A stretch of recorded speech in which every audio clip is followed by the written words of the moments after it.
Hello. So I'm going to just show you my WW1 Trench Diorama before I break it down and pack it up for the Northwest Scale Modelers Show this weekend in Seattle.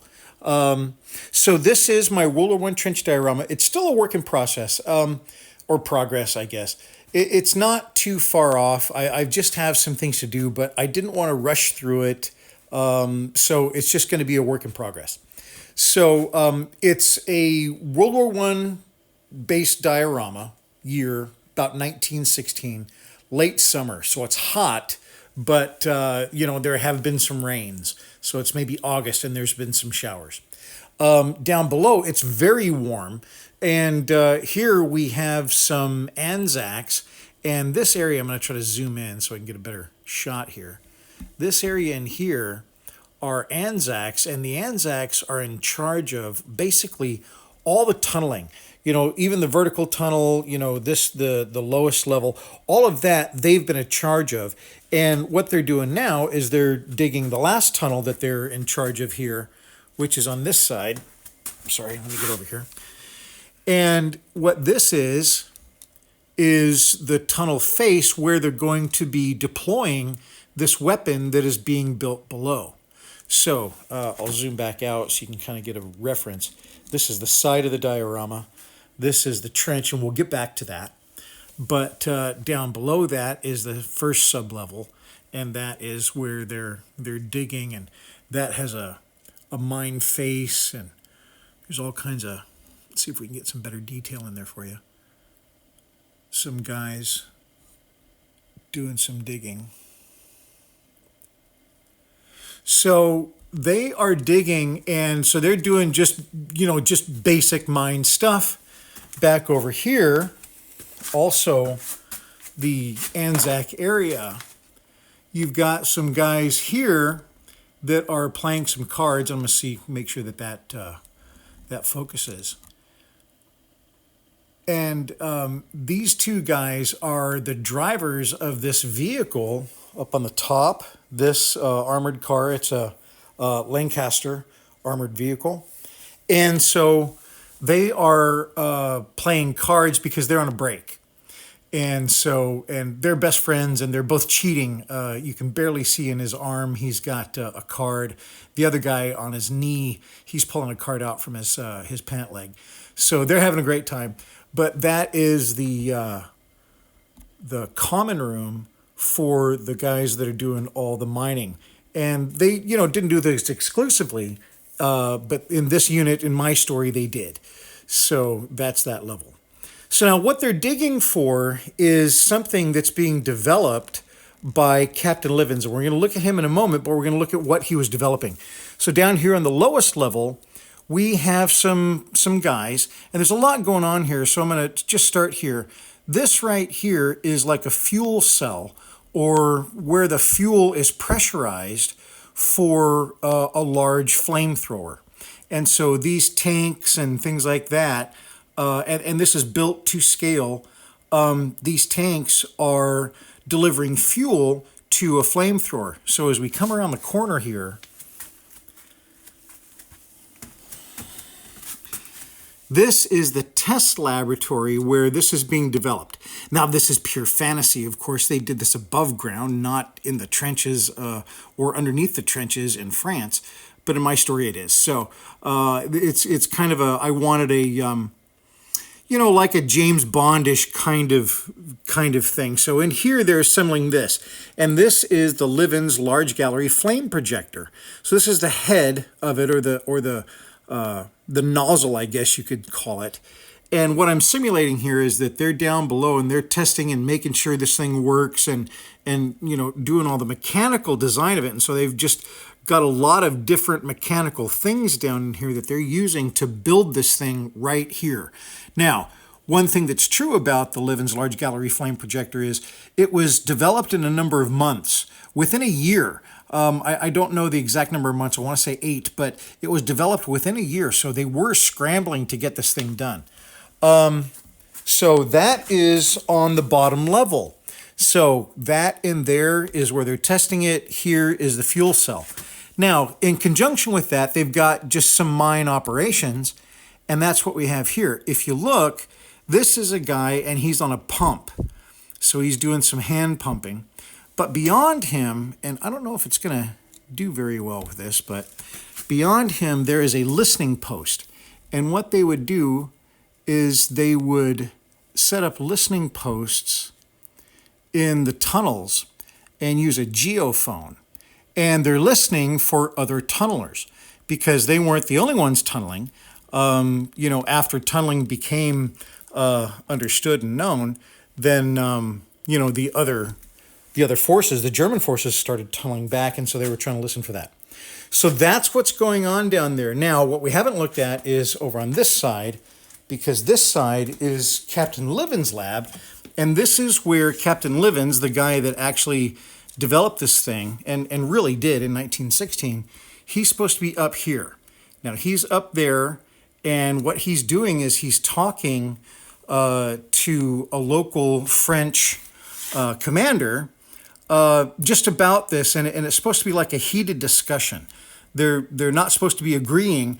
They're supposed to be having a very heated discussion about what's happening here, because the local commander, in my story at least, is very concerned that this is going to be, something deadly to people around him because they're dealing with all these fuels. And inside here, that's what this is. This is like a distillery or, like a mini processing plant to figure out what fuel you would use in that flamethrower, which I'm just deducing they would have to have done, because it was a mixture of diesel and kerosene. And so I'm like, well, what's the proportion? So over here, I created this chalkboard, and these are just, wacky scribbles, but it's supposed to be like formulas. And this is Captain Livens' assistant, and he's like trying to help, Captain Livens with. It's not really an argument. It's really just helping the French commander, the local commander, kind of understand what's going on. And then this guy over here, he's his name is Boris. He is working on it looks like he's about to light something up. So it's a little crazy, but that's what that is. And so I thought that was just a really fun part.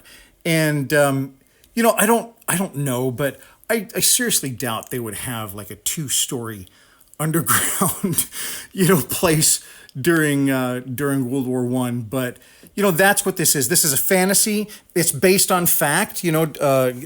Captain William H. Livens was real. The flamethrower was real. But so I'm just taking those real things and making my own little fantasy out of it. So that's what's going on. So underneath this complex is basically, they're trying to come up with this weapon, and they're trying to deploy this weapon. Now above ground, we have some stuff going on too. So now here in the vertical shaft, we have, how they get things up and down into the tunnels. Let's see if I can. And this is a lift. And at the top of the lift, we have the lift room. And in the lift room, I've got a couple of British guys. And this guy in particular, he's dangling something with a stick down in front of the Anzacs, the guys that are down here in the common room. And so they're just trying to get a rise out of him. So it's supposed to be a little bit of fun.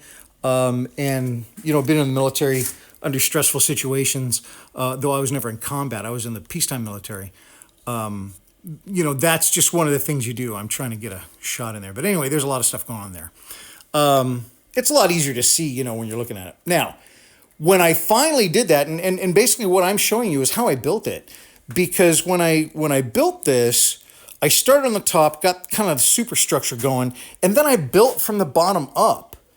And that's just kind of how I did it. So in finishing this thing up, I came up here and started working on the surface. And in the surface, I thought it was really important to have something else going on here, not just some guys, in the trench. So for some reason, the lighting in here, it's like too bright or something. But what I have here is one of the Anzac engineers. He is trying to, look and make sure that, he's right above where they're digging their tunnel. He's trying to make sure that they're in the right direction. There's a bunch of sandbags, a bunch of barbed wire. I need some more barbed wire. That's one of the things that makes it a work in progress.